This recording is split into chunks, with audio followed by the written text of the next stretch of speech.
Greetings, fellow Eclipsers. This is Doug, the Eclipse Whisperer, with yet again another exciting training video on everyone's favorite software product, Epicor Eclipse.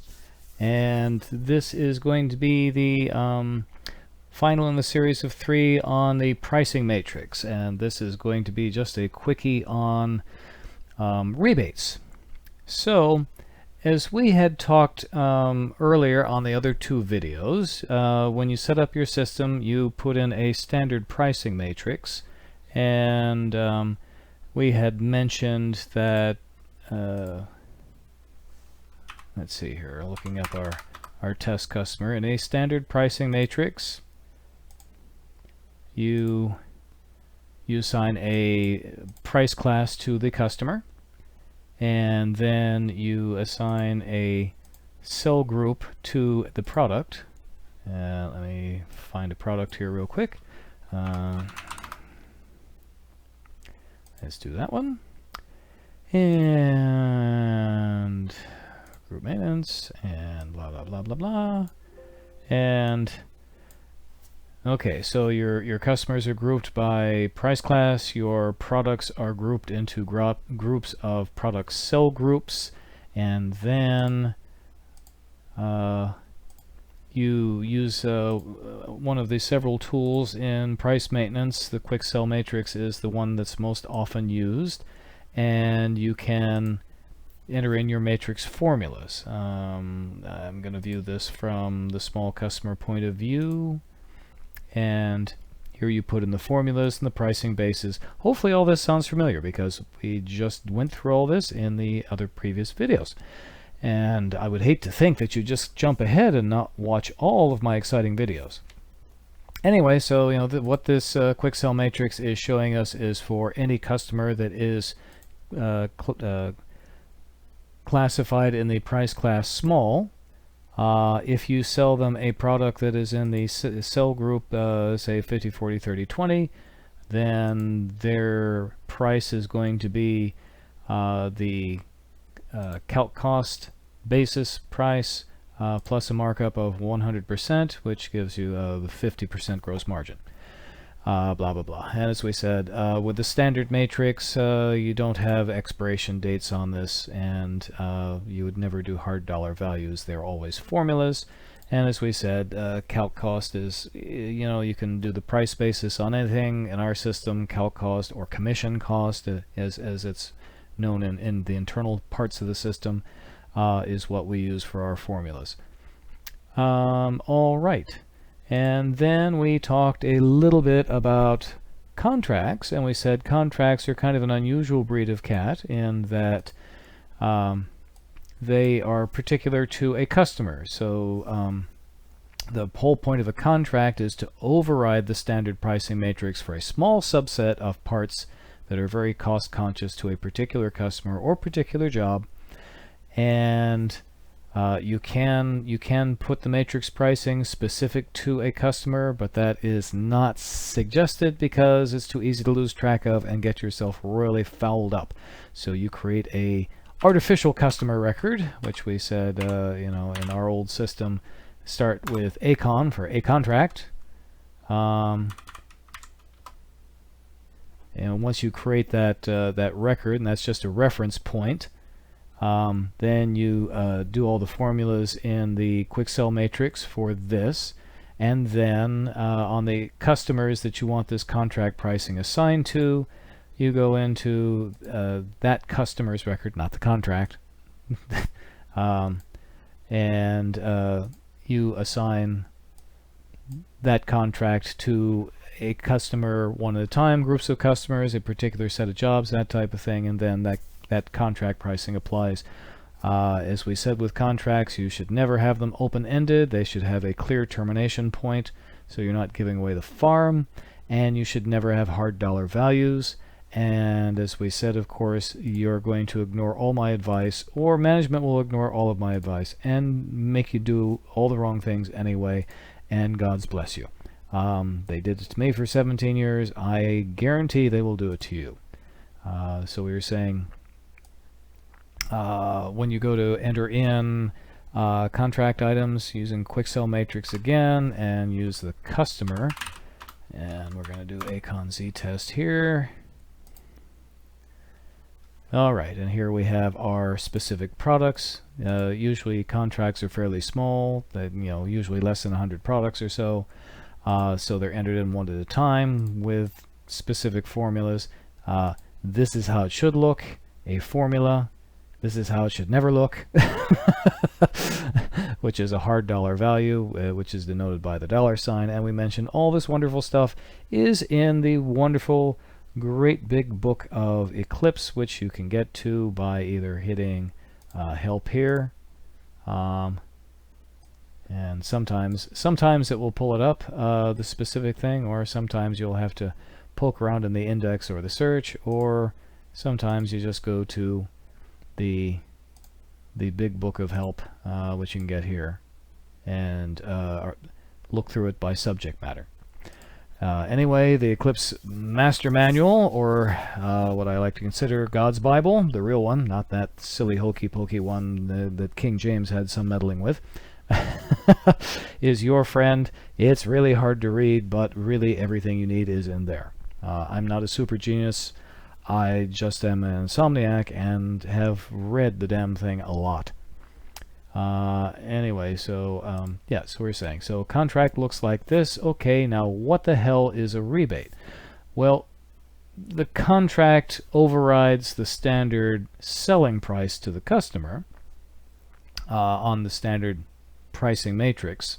A rebate quite often is going to override the purchasing price that you brought it into the warehouse with, and the selling price to the customer, because you have a special negotiated rebate with a particular vendor, usually specific to a job and specific to a customer, for a limited period of time.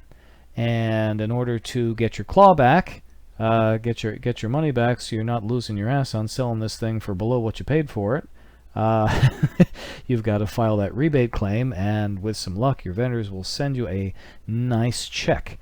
Of course, vendors being vendors, once they got your money, they really are a bit slow to try and claw it back. So of course you all know this. I'm speaking to the choir. I'm sure that just generating the rebate report and sending it off to them, you got to nag them continuously and usually wait a good 3 or 4 months before you get your check back. And then invariably it's never quite right, and then you got to argue with them why it wasn't right. Once again, God's bless you, the wonderful world of wholesale distribution. Okay, so a rebate. Basically a contract with some extra steps.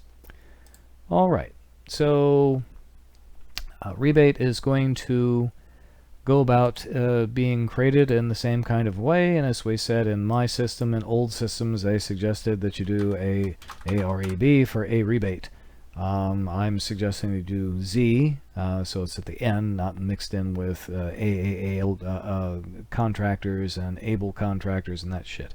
Unless you've got a lot of contractors that you work with that are triple C electric or something like that. Anyway, so you should have a standard template that you're working with. You can take a rebate you've already created, or if you got the contract template, use Acon and copy it. Doesn't matter. I mean, most of these parameters are not really going to have any application at all. The only thing that needs to be considered is that the no order entry flag should be set to always, so that some lunk doesn't accidentally try and sell something at the counter to a contract that looks like a customer. And if they got to be a real lunk if they think that a Reb Z test is a customer. But funny things happen. Anyway, this just creates an anchor point in the cell matrix to put our pricing into. That's all it really does. And just like with the contracts, this rebate contract would be assigned to whatever customer, whatever job, whatever set of customers and jobs that apply for this special pricing from your vendor. I personally hate rebates. I think they're a big scam. I think the vendors go out of their way to make it unbelievably extraordinarily complicated, just hoping that you'll just say, "Oh, fuck it," and let them keep the money. And it probably works 90% of the time. I like to be particularly bloody-minded, and okay, if they're going to make us go through this hell, then I'm going to pound you into the ground with it. But that's just me being vicious, I guess. So, as we said, starts out customer record, a reb for a rebate and something. Then we go to our price maintenance again and to our wonderful quick sell matrix, and we're going to fill out the rebate. Okay, so we're going to do a reb, look up that customer, and luckily we've only got one of them, this test contract. And ideally, as I said, this is a rebate. It should be a fixed period of time. But do not make them open-ended. You will hate life. And now that I've said that, your management is already going to make you do it. All suck be you. Anyway, if you're doing it properly, you're going to have a fixed point in time that you do this in. All right. So that's good. And for some idiot reason, as soon as you get into it, Eclipse likes to tell you there's no matrix cells found. Yeah, well, yeah, we just started this. And then it's going to give you this wonder little prompt. If you can't remember that you're supposed to put an exclamation point in front of a group of products. I have never, ever, ever had a rebate on a group of products. It's always a specific mix of a small set of products, usually 30 or so. Not that many. Okay, and then you can do the usual thing, which is, add the products. I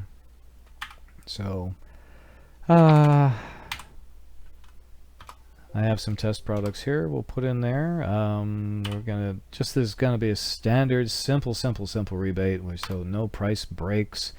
Basis, as we said, is gonna be cackle. Yeah, all right. We're going to do the thing that we say never do, which is put in a hard dollar value, because that's life. And let's see here. This is going to go for a whopping 2 cents. Okay. Effective date, expired date. Yeah, all good. And then we do another one. Yes, thank you. It loves to nag me there. I used to do contracts in eTerm just because I got tired of the nags that it gives me in Solar, but I'm old-fashioned. Here I'm going to put in a specific or customer record by putting, or a product record by putting in a period. So save submit 26504. All right, and no, and calc again, and this one is going to be a hard dollar value again, which we said never do. Okay, and that's going to be a penny, and same expiration. Okay, and close. All right. So once you got the price down, then you kind of do this in a set of 3 waves. You have to have all 3 things in, or else it'll nag the shit out of you when you go to exit, and generally be a pain in the butt, as only Solar can be. So this is these are the formulas for the selling price to whatever customer we assign this contract to. Now we're going to change our view, and then we would go ahead and put in our cost overrides. And I'm sorry you can't see here because this is popping up on the other screen, but I'm just looking through my menu here and changing the views, and we see price, cost, COGS. Let's see if I can make a copy of that, and no, actually I can't. And there's no way to drag it over. Anyway, I swear it's there. I'm not insane. You click on this, and there's a side menu, and you're going to select cost, and then it switches the views so you can enter in the cost information. And this would be typically something like, perch. Now, as we said, these should be formulas. I'm showing you examples of hard dollar values because that I know damn well is one you're going to be forced to do. But in a perfect world, you're going to be doing formulas. If you do a hard dollar value, whatever basis you put in here is irrelevant. But you got to have one in there, or it'll go beep and beep at you naggingly that you got to put something in there. So anyway, so in a perfect world, I'd be doing a formula which would be purchase plus, I don't know, 10%. That would be nice. But in this case, actually I can do one like that, but you'll never do that. What you'll end up doing in almost every case is putting in a hard dollar value, and let's see here, hard dollar purchase price is going to be 0.01, a penny. Alright, and as I said, as soon as you put in that dollar sign and that, it knows this is not a formula, so it just is going to ignore that. Alright, so you got your 2 items in there, and all well and good, and then you have to change the view one more time. And the third one irritates the shit out of me, but there's no way around it. And then you select Rebates, and you have to put in the rebate information in every blasted line. If you don't, it will nag you on every line that you don't put the rebate information on. And I usually just because it's a nag. I mean, this is basically just for reporting purposes.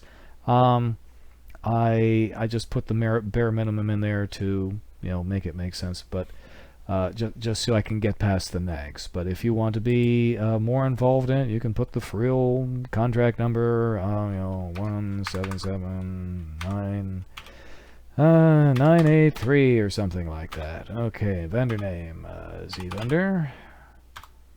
Our wonderful Z vendor. You have to put in the effective and expires. In this case, we're going to do 12/5. Expiration is going to be 01/01/2024. Okay. Every line that you have a product on, you've got to have this contract information in there. Do not create a rebate of multiple vendors. One rebate for one vendor, or else you will never make sense out of your rebate reports. Anyway, so all these are products that are being supplied by this vendor, Z vendor, and that's the contract that these apply to for everybody's reference sakes.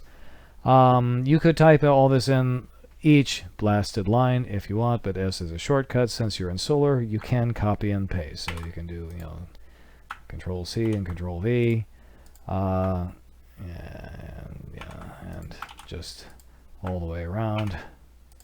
And that will save some time. It's annoying that you got to go through this stuff, but as I said, Eclipse will nag the shit out of you unless you get this information in there. Alright, then you flip the views around to make sure you didn't lose anything, and I wish there was some better way of getting this menu to you.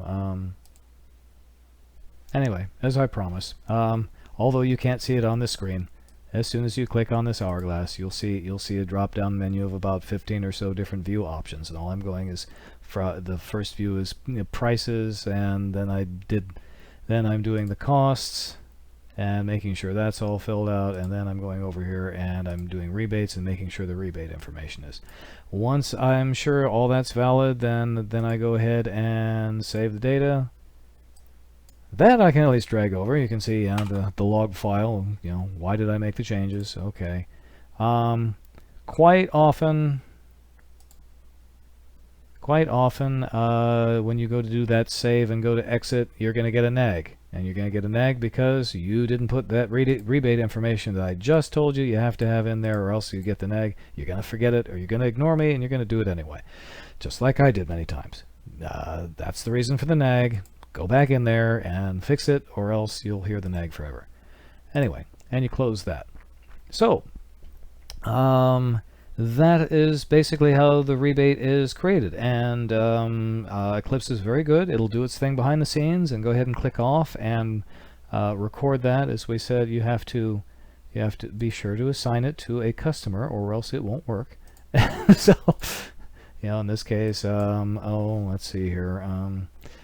I'm going to pick these people because they're out of business.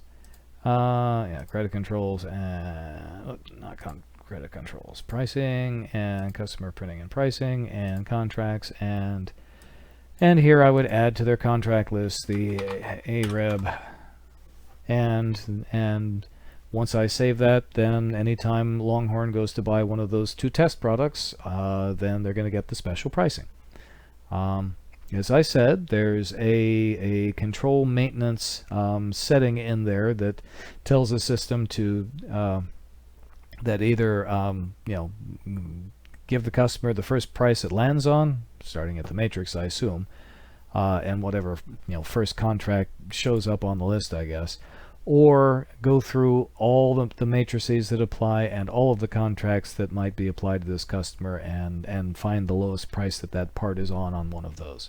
And almost everyone's system is set to, obviously, the second one, because the first one would cause a shit ton of problems.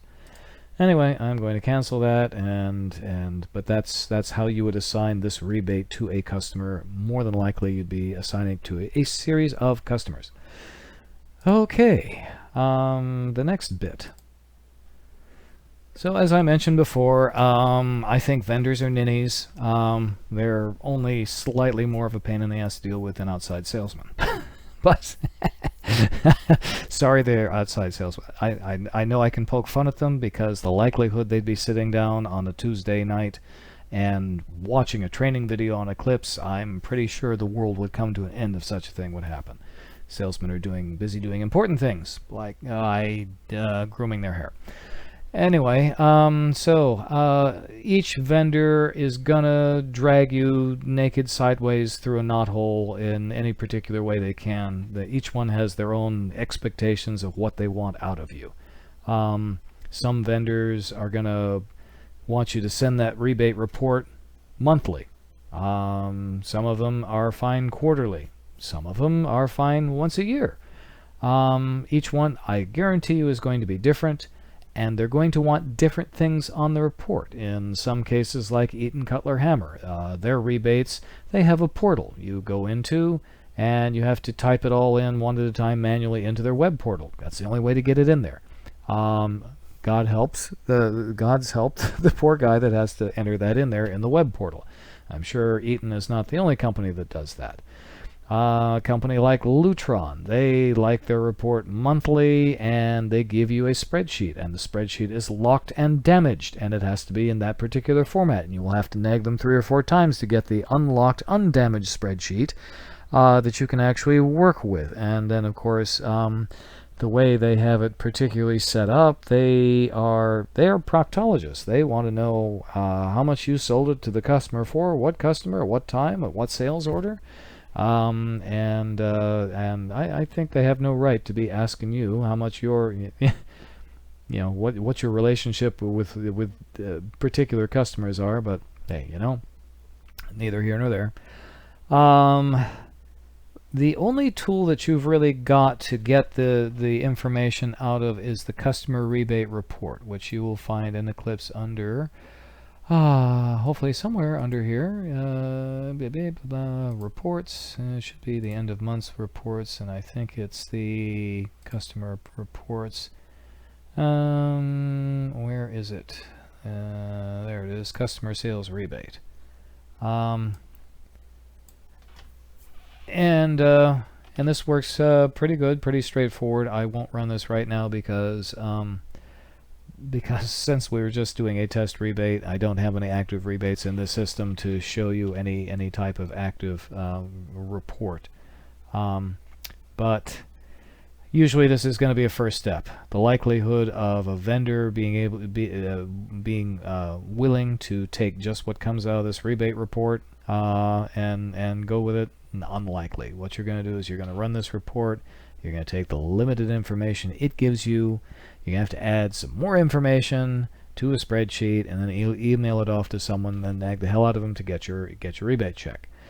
The stuff that is on this report is... Let me check my records and see if I got one. Sorry for the delay, even though that was a couple seconds to you. Okay, this is an old rebate report from several years ago from Eaton. Here we go. So this gives you some idea of the information that you'll be seeing out of the report, which you'll be using to probably manually entering a spreadsheet. So it'll give you the customer, the invoice, what warehouse you pulled it from, when you shipped it, a shortened product description, and the Eclipse record ID number, and what you sold it for, and what cost you recorded on it, this. It's not the world's best. Most vendors are gonna want they're gonna want their manufacturer's part number, and that's not really gonna be in there in a format that they want. They're gonna want their UPC code, and that's not gonna be here in a format that you want. They're gonna want this information. They may not care a whole lot about the particular customer, and they want a count. So you'll have to go through and count every damn time that this particular ground bar was sold to all the customers that were on this rebate, and total that up, that type of thing. Pain in the butt. As I said, the vendors will do everything possible to make this so painful you would rather peel your own skin off your body than to actually fill out a rebate and get your money back. They're wonderful people. What I have done over the years was I created a series of Python scripts and an Excel template and a couple of reports so I could splice in auto-manually the various additional information combined with the rebate report information in order to get it into a template format that they liked. It was an unholy bear of weeks of work to make the darn things work. And something like a 10-step process. So there is a way to make it a little bit more automatic, but honestly, as I said, every vendor does everything they can to make this hard. So I don't know. The Eclipse part, as you can see, is easy. Eclipse is very good at tracking this rebate information and doing exactly what you tell it. It's just, it really kind of falls down on the rebate report end, and that there's just not any real flexibility in adding more product specific information in here to really make it worth your while, but better than nothing. Anyway, so let me close that out there. Here's an example of an old spreadsheet for IT and back in 2019 that gives you some idea of more likely what a vendor is going to want to have. They don't really care about the particular customer information. They're going to want the invoice date. They're going to want their manufacturer's part number, and they're going to want the UPC. They're going to want both. If you don't have UPCs in your system, or your UPCs are all garbled, because everybody's is, then you got a lot of work ahead of you. They're going to want to know, they're going to want the total quantity of how many of these you sold. Sometimes, or sometimes they're just happy that just it's to have it more invoice centric. You're going to have to pull off the rebate report, the purchase price as it was recorded, and the rebate price, which will probably be on another tab of the spreadsheet, which you'll have to match up what the difference is, and then have an extended different amount that you're recording and totaling, and then you'll have a rebate total for all the totals of parts. Sometimes they want to know customers, and sometimes they don't.